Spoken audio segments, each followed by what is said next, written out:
Hello everybody, in this video we're going to talk about the disadvantages of the Steam Deck. Keep in mind I already made a video talking about the advantages, and there are plenty of them. You can actually check the top right corner of this video and check this video out. So in this video we're just going to talk about the disadvantages. What are the reasons maybe you should consider not buying the Steam Deck, or some of the reasons that you might be a bit concerned about buying it, or maybe just convince you to maybe buy another console and just ditch this one altogether. Alright, so without further ado, let's begin with the first one. Alright, the first thing that I've noticed is that this Steam Deck device doesn't have detachable controllers like the Nintendo Switch. Now this made me think, what happened if there is a problem, for example, with the left stick, or with one of the, there's so many buttons there, and something can happen. And what happens if one of them doesn't work? Some of the games, of course, will be optimized for this controller. Some of them you're going to play and you get used to them. And what happens if some of them start working, in the wrong ways? Maybe drifting, the one controllers will be drifting. How easy it will be to actually replace it? Well, with the Nintendo Switch, if something is wrong, you can just replace the controller, buy new ones, and that's it. So you need to ask yourself, what happens if you suddenly have a problem? There's drifting with the stick, or one of the buttons stop working. What are you going to do then? You're not going to buy another one, right? Maybe some will, but in general, this kind of worries me. How easy it will be to find replacement parts for this, because it's kind of just one unit, single unit, nothing detachable. So this kind of got me worried, and I'm just saying this can be an issue. Now you need to understand that the Steam Deck works with Proton, and this means that this gives us the option to actually run Windows-based games. You can see here. You can see here integrated with Steam Play to make playing Windows games on Linux. So, but there are issues. There are many games that are not yet compatible. Some of them have issues, some of them not compatible, though some of them do work. You can actually visit this website to see which one works, and I've heard that developers are working to make sure that there will be great compatibility, but we still don't know how many will work and how many won't when the device is released. I'm sure that Valve will do a great effort, same as developers who want to make sure that the game will run on this new device, will make sure that to rework their games, so maybe release a patch so it actually work well.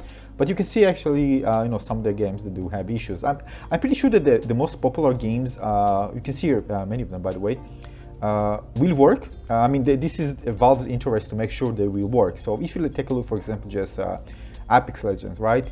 You can see it says work. You can see here either won't start or is crucially unplayable, and you can see people reporting issues.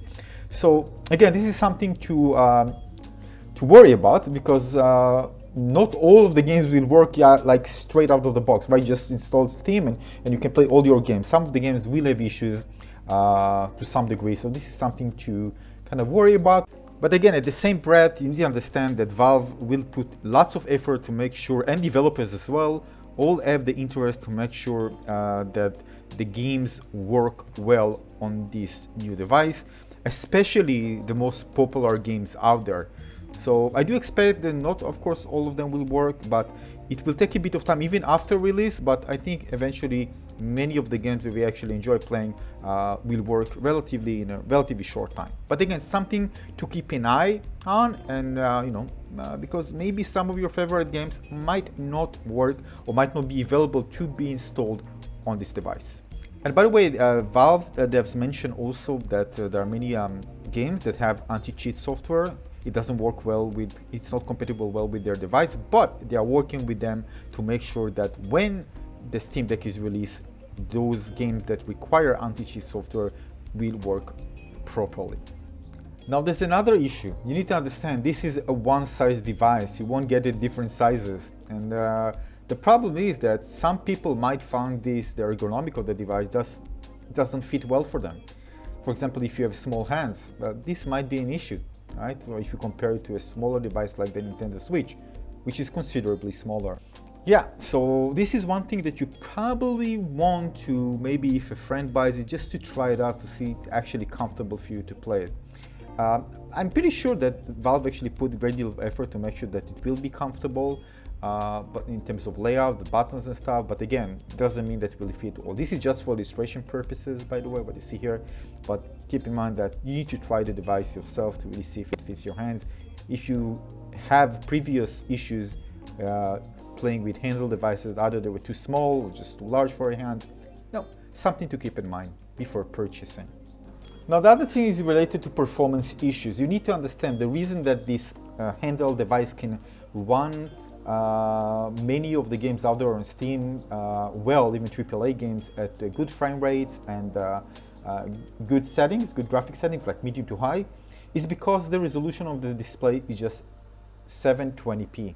Now, although you'll be able to connect the device to an external display, keep in mind that if you want to run anything in high resolution, whether it be possible via the settings of the game, because it's a PC after all, you won't get a good performance out of this. This is optimized for 720p. So if you do connect it, and again, this is not something that I saw yet, but well, if it's just like a PC and considering the hardware, you won't get good performance with external display at 1080p. All right, keep this in mind, right? It's not magically gonna boost the performance, you're gonna get something. This device was designed to run games in a very good frame rate, good graphic settings, but at that resolution. Now, regarding battery life, well, from what we know, the Steam Deck can limit the frame rates to give you longer battery life, and it can also will target 30 FPS to have saved battery life as well. Now, you can see actually, this is from the official website, the specs, and we also heard that, for example, Portal 2, you can play for 4 hours on the device, and you can even extend it maybe to 6 hours or so if you play it in 30 FPS. So this is very game dependent. We need to keep in mind that some of the games that are more intensive, you might be able to play much less. So this can be sometimes an issue unless you want to, of course, just connect it to a power supply and just play it like that. Most of the time, I think people will play it at home, right? And maybe it's going to be hard to connect it to an outlet. But keep in mind, you might play some games that won't play that long, and you either need to recharge the handheld console again or connect it to an electric outlet to continue playing. Now, one of the things that I always worry about is heating issues, and usually you don't hear anything about this until something wrong happens, and then companies take responsibility, and a second generation is always better.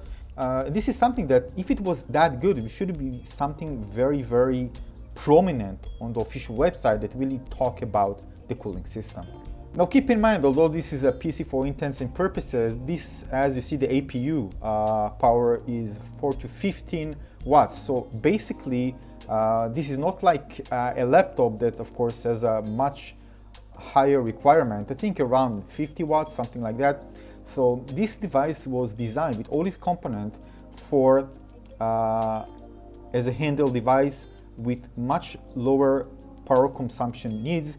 So we can, of course, expect it to generate heat, but not something that will really negatively affect. However, having said that, we haven't tried it. And in many cases, when everybody, big companies releasing console, talking about, what they did with the cooling system, sometimes there are issues, all right? Not always, sometimes there are issues. So again, and this is the first generation. So how bad it will be, how good it will be, we need to wait and see. And again, this is something you will know probably in the first days when the handheld device is released. So maybe you should just wait a bit longer.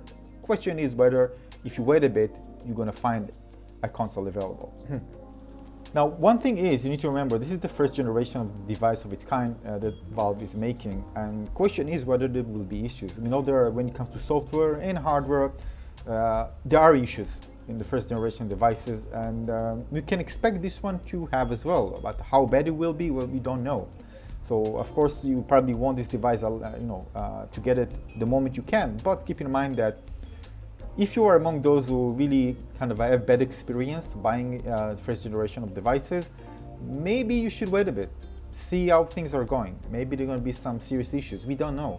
But this is something to keep in mind when you decide to pre-order it without actually this device tested, by a large audience when the device is released. So something to keep in mind. I know many people just don't want to wait because they feel that there won't be great availability. Maybe bots will buy a big chunk of this device and you won't be left with anything for quite a long time. This is something to think about. It's up to you. Now, another thing to keep in mind is that this device wasn't optimized for VR. Although technically you can run it, again, it's a PC, but again, this is not designed for VR. So basically you might be able to run VR, but it's not optimized for it. So if you're searching for a PC that is VR ready and is capable of running VR very well, this might not be the device for you. Again, I just like a bit of information. I have something in the interview that it is you will be able to, but again, it's not optimized for it. So it's basically, I think what they were saying, that it's not a VR ready device, and that's it. Having said that, if you want to play in VR, just buy the Oculus Quest and just play games. You don't even need to connect to your computer. There are plenty of games there. Some of them, of course, won't be in the quality of PC, but you still be able to enjoy VR as with a standalone device, with the Quest 2, which is amazing. So, well, should you buy it or not? Well, it's up to you. And there are probably going to be some things that maybe cause issues that we haven't mentioned here. You can actually mention your own in the comment section below. Keep in mind that on IGN I read that is the performance would be about equivalent to GTX 1050. So again, considering you are running at 720p resolution. But again, the hardware is optimized for handheld to have less heat and optimized for battery life. But you can get everything in this device, and there's probably going to be some things that might not stand up with your expectation. Now, I can tell you one thing, we're going to know plenty of these issues the moment the device is released. But the thing is that if you're going to wait, you might not be able to get one. You know what happened with the PlayStation 5, and I'm sure that many people want to get this device, and we might have the same issue. So for some people, it doesn't matter what issues. They say, all right, I'm just going to pre-order. If it doesn't work, it doesn't work, it have issues. The thing is that the chances that you're going to have many of these issues a problem is probably relatively low. I'm not saying they won't be. I'm saying that this device was heavily tested by Valve, I'm pretty sure, right? So the problem, we probably won't have really big issues, although we need to wait and see. So, for many people, it's just a no-brainer. Just pre-order it and just, hope for the best. But again, we need to wait and see. So waiting for your comments below to hear about these things that I mentioned, and if you have other things that worry you, let us know in the comment section below. And again, consider leaving a like and subscribe. See you soon on the next video. Bye everyone, cheers.